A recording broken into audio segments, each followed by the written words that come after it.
برداشت کرنا سیکھو گے. یاد رکھو میرے بچوں، اگر آپ صبر سیکھ گئے تو کوئی آپ کو پکڑ نہیں سکے گا. یہ جو ریسنگ گاڑیاں ہوتی ہیں نا، فراری اور مختلف ان کے نام ہیں، مشہور فراری ہے، اٹلی میں بنتی ہے.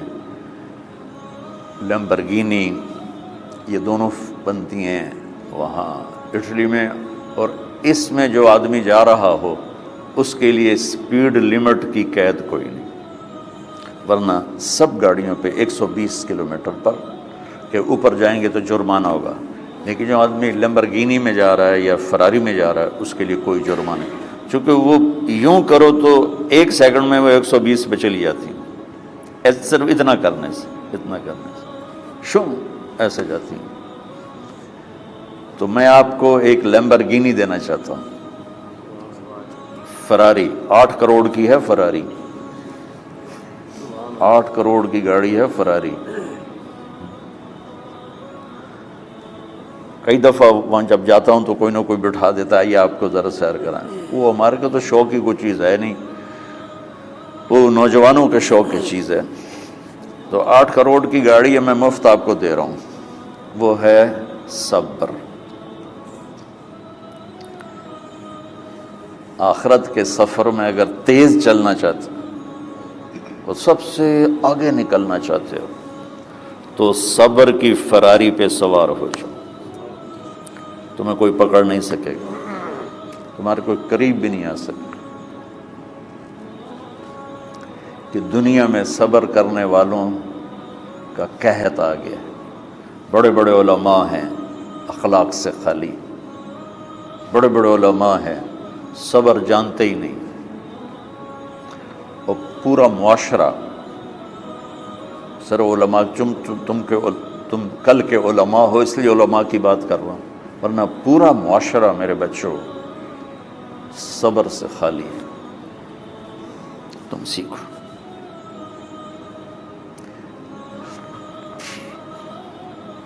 دیکھو میری ایک بات سنو، علم کی کمی ہو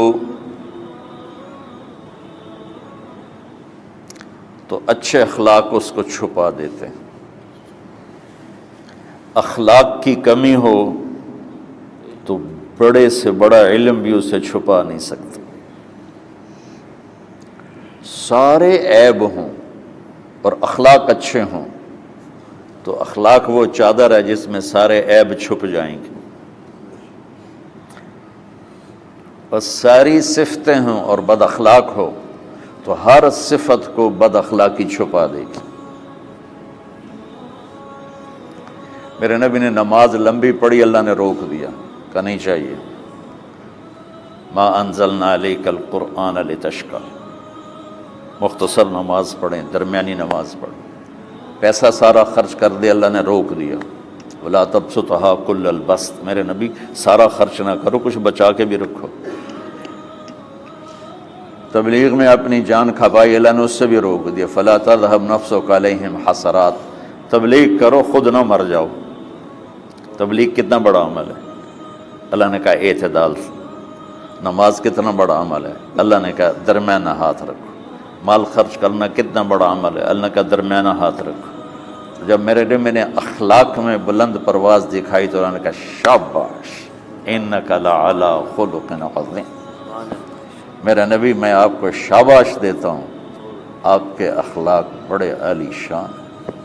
یہ نہیں کہا کہ اتنے بھی ذرا تھوڑا اکھ بھی کھائی کر کوئی کوڑا ہویا کر. تو تم مولوی بڑے غسیلے ہوتے ہو. تم میرے بچے بیٹھو نا اس لیے بات کر رہا ہوں. صبر نام کی شے ہی نہیں ہوتی. فقہ پڑھنا تو ہماری مت ماری جاتی. قرآن کو بھی فقہ کے انداز میں پڑھتے ہیں، حدیث کو بھی فقہ کے انداز میں پڑھتے ہیں. بخاری سے زیادہ امام بخاری پڑھاتے ہیں. ترجمۃ الباب پہ اتنا وقت لگا دیتے ہیں کہ حدیث جو اصل چیز ہے اس کی طرف توجہ نہیں جاتی۔ امام بخاری کی کتاب کا مقدمہ کوئی نہیں، تو اس پر جب بخاری شروع ہوتی ہے تو ہفتہ ہفتہ اس پہ سبق چلتا ہے کہ امام بخاری نے مقدمہ کیوں نہیں لکھا، جی میں سارے مل کے یعنی امام صاحب نے تو گلاں کی جاتی۔ میں اس کا اتنا آسان 1 منٹ میں اس سارے سبق کو ختم کر دیتا ہوں بخاری شریف کے، کہ دیکھو بھائی امام صاحب کا دل نہیں کیا مقدمہ لکھنے کو، اس لیے انہوں نے نہیں لکھا۔ گلموں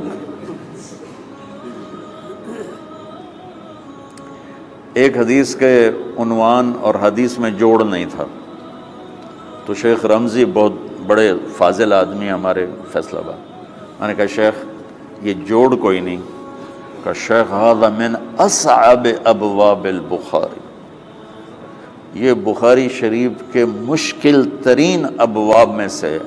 میں نے کہا بڑا آسان کام ہے، امام بخاری بھول گئے، ترجمہ کوئی اور تھا، حدیث کوئی اور لکھ دی، بھول گئے، بشری تو ہیں، کیوں بچوں نے مصیبت پان دیا۔ تو بچوں شوق سے جاؤ، بہانے نہ کرو، ہماری طرح تھوک ڈال کے پیٹوں میں درد، وہ شامہ پہ جان گیا پھر توڑیاں۔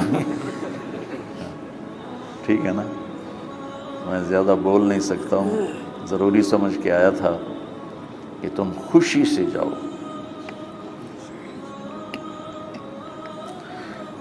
پھر اس میں جو ناگواری آئے گی اسے برداشت کرو گے تو پھر آپ کا صبر بڑھے گا۔ تمہیں صرف میری شہرت نظر آتی ہے،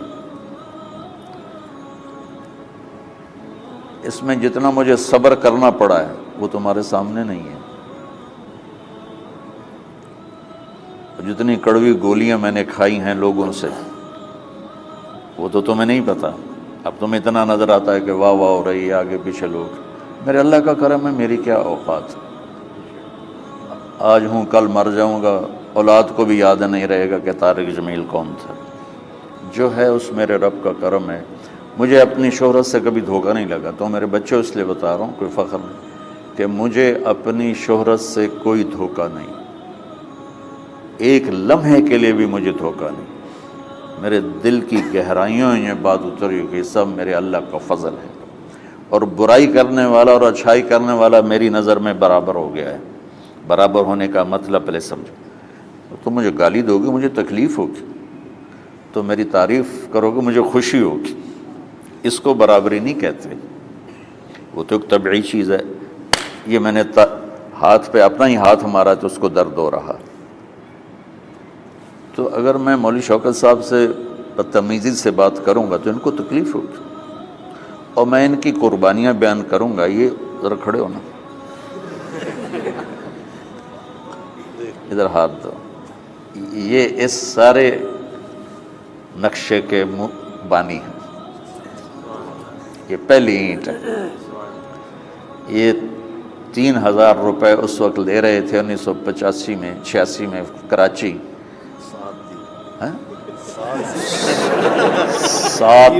7,000 ان کی تنخواہ تھی، اور میں نے ان کو تلمبے میں بلایا 900 روپے مہینے پر۔ کتنا فرق ہے 7,000 اور 900 کا؟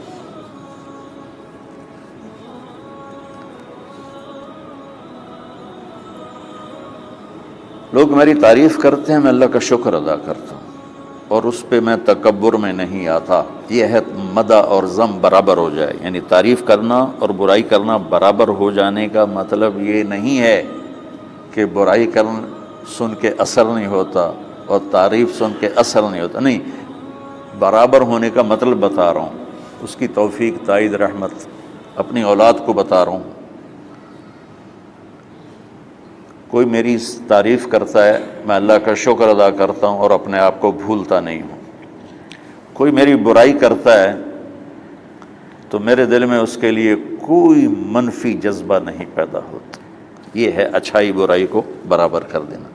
کہ میرے اوپر مختلف الزام لگتے ہیں تو میں ان کو پی جاتا ہوں، اور اس طرح کا معاملہ کرنے والوں سے اپنے دل کو بالکل صاف رکھتا ہوں، بالکل صاف، اور میرا ان سے معاملہ اسی طرح ہوتا ہے جیسے پھر آؤ جی اپنی وجہ سے کبھی کسی سے قطع تعلق نہیں کرتا۔ تو بچوں، صبر بہت بڑی دولت، یہ تمہاری تبلیغی زندگی میں بھی کام آئے گی، علمی زندگی میں بھی کام آئے گا، جب تم گھر والے بنو گے، شادیاں ہوں گی، اس وقت یہ کام آئے گا۔ ٹھیک ہے، اب بہانہ تو نہیں کرو گے نا، خوشی سے جاؤ گے نا؟ چلو، السلام علیکم۔